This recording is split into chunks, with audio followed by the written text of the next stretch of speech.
tiada peluang lagi. Saya Lini bukan nama sebenar. Usia dah awal 50-an dah. Ibu tunggal, anak 2. Seorang lelaki, seorang perempuan. Masing-masing berumur 23 dan 21. Yang si abang ni baru habis belajar dan adik pula baru habis praktikal. Tahun 1995 dapat kerja di sebuah kementerian di ibu kota. Dan saya ditakdirkan berkenalan dengan bekas suami yang ketika tu adalah anggota unit beruniform. Perkenalan berlangsung selama 3 tahun dan dalam tempoh tersebut kami bertunang dan rancang untuk kahwin.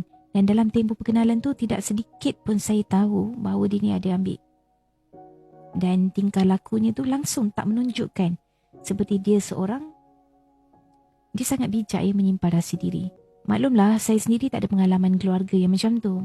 Saya kenal kebanyakan kawan-kawan pejabat dia, namun tak ada seorang pun yang mendedahkan siapa dia sebenarnya. Mungkin mereka pun tak kenal dia sepenuhnya. Setiap kali terjumpa, mereka akan memuji dia ni orang yang baik. Masa tu saya terasa banggalah berkawan dengan dia dan mungkin kita ni tak salah pilih pasangan. Tapi silapnya saya masa tu saya tak siasat betul-betul siapa dia, siapa keluarganya. Sehinggalah tiba masa pernikahan lagi sebulan, dia ditangkap sebab ada barang dengan dia. Dan atas permintaan pegawainya, dia ditangguhkan penahanan atas sebab nak mendirikan rumah tangga. Tapi saya langsung tidak dimaklumkan dan memang tak tahu apa-apa berkaitan dengan kisahnya tu.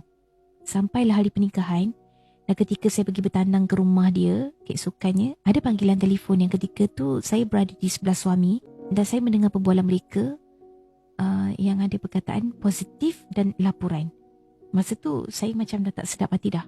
Bila saya ulang kali tanya dia apa yang berlaku, katanya dia teraniaya. Masa tu saya menangis dan saya tak sangka di awal pernikahan saya dah diuji dengan berita ni.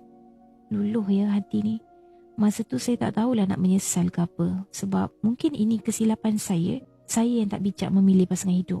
Agaknya perkara mengenai tangkapan dia pun dirahsiakan. Mungkin sebab takut saya tak jadi nak kahwin dengan dia. Bila dipujuk, akhirnya saya pun cuba untuk husnuzan masa tu. Saya rasa mungkin dia akan berubah. Sehinggalah Allah rezekikan saya mengandung selepas sebulan.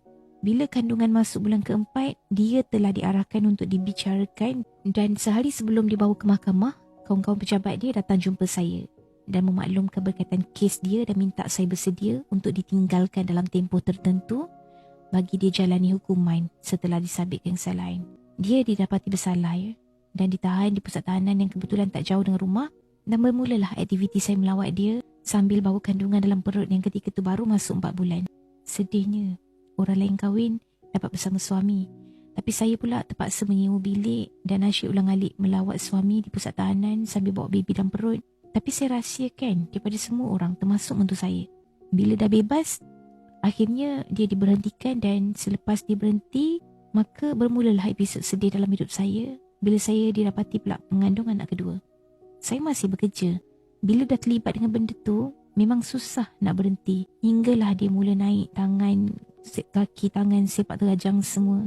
Lepas anak kedua lahir dan ketika anak dah berusia 2 tahun dan seorang lagi umur 9 bulan, dia dah tak mampu nak kawal diri dah. Sekejap berhenti. Nafkah tu tak payah cerita lah, memang tunggang terbalik. Dan akhirnya kami berpisah. Walaupun dah bercerai, tapi saya tetap izinkan anak-anak jumpa dengan ayah dan atuk nenek mereka. Sehinggalah sampai suatu ketika, dia pujuk untuk kembali pada saya dan selepas 7 tahun bercerai, kami bernikah semula. Mungkin masa tu masih sayang dan memikirkan anak-anak yang selalu rindukan ayah mereka. Tapi saya kenakan syarat, kalau nak kembali semula boleh. Asalkan dia tidak mendatangkan masalah pada saya dan anak-anak. Mulanya elok, nampak macam berubah. Tapi lama-lama, dia mula balik ke tabiat dia. Dan dah mula malas kerja. Kerja berhenti. Minta duit hari-hari. Tak dapat duit, dia tunggu saya depan pejabat. Kalau tak bagi duit, dia tak ambil lah anak balik sekolah sampailah anak-anak terpaksa balik naik taksi. Saya masa tu sampai telefon pun tak ada sebab asal beli je, esok lusa dah kena jual dah. Periuk belanga barang elektrik, tong gas, tak payah cerita lah. Kejap ada, kejap tak ada. Anak-anak ni kadang-kadang tak bawa duit belanja. Terasa mental saya sangat sakit masa tu sebab setiap malam saya terpaksa fikir cara nak cari duit untuk dia. Dah risau anak-anak tak ada duit belanja. Saya terpaksa cari duit tambahan dengan menjahit untuk tampung keluarga. Terutamanya nak sara biawak hidup tu. Sampailah saya terfikir dengan pertanyaan seorang rakan ofis yang banyak menolong saya ketika tu. Dia tanya, apa faedah dan kebaikan yang saya dapat dengan simpan dia sebagai suami? Yang banyak tanggungjawab, dia tidak laksanakan. Bila saya fikir balik, betul juga. Apa faedahnya kan? Sakit hati, Jiwa seksa lagi adalah. Dah macam hamba abdi pun dia. Pergi kerja cari duit, balik rumah selesaikan kerja rumah dan urus anak-anak. Satu masa terpaksa layan dia pula. Kena bagi duit kat dia lagi. Akhirnya saya mohon pada Allah, setiap hari saya solat hajat, minta bantuan Allah, keluarkanlah dia dari hidup saya dan anak-anak dengan cara yang baik tanpa mengaibkan dia. Dan Alhamdulillah dengan izin Allah, ketika dia keluar, dia ditangkap, dan ketika dia dalam tahanan, saya proses tuntutan cerai untuk kali yang kedua. Dan akhirnya atas sebab-sebab yang munasabah, kami berpisah. Dan last saya jumpa dia pada tali tersebut. Sehingga sekarang dah 8 tahun dah saya tak pernah jumpa dia. Cuma dia ada berhubung dengan anak-anak. Memang saya dah janji dah takkan jumpa dia, dan pesan pada anak-anak, tolong halang kami dari berjumpa. Kerana bekas suami saya pernah berterus terang pada saya, dia mengamalkan sesuatu supaya saya lembut hati. Sebaiklah anak-anak saya sangat membantu. Mereka sangat melindungi saya dan cuba halang ayah mereka dari jumpa saya. Sebab mereka antara saksi melihat kekejaman ayah mereka. Syukur juga anak-anak tidak pernah benci ayah. Setiap kali ayah mereka telefon, mereka cakap macam biasa je. Ketawa seolah-olah tiada apa. Tapi bila ayah minta nak bercakap dengan saya, mereka akan cakap, no, tak boleh. Itulah antara pengalaman hidup saya dengan Mak Pet ni. Dan nasihat saya kepada mereka yang sedang berhadapan dengan situasi ni dan sangat tertekan, tolonglah keluar dari kehidupan yang begini. Ingat ya, bila kita ni duk bagi duit dan mudahkan dia beli barang tu, ibarat kita ni macam bersubahat dengan dia. Dia memang hari-hari makan racun. Orang yang makan racun untuk apa? Bukan untuk tamatkan riwayat hidup dia tau. Kalau yang awal-awal tengah bercinta ada simptom-simptom ni, tolonglah siasat dan fikirlah semasak-masaknya.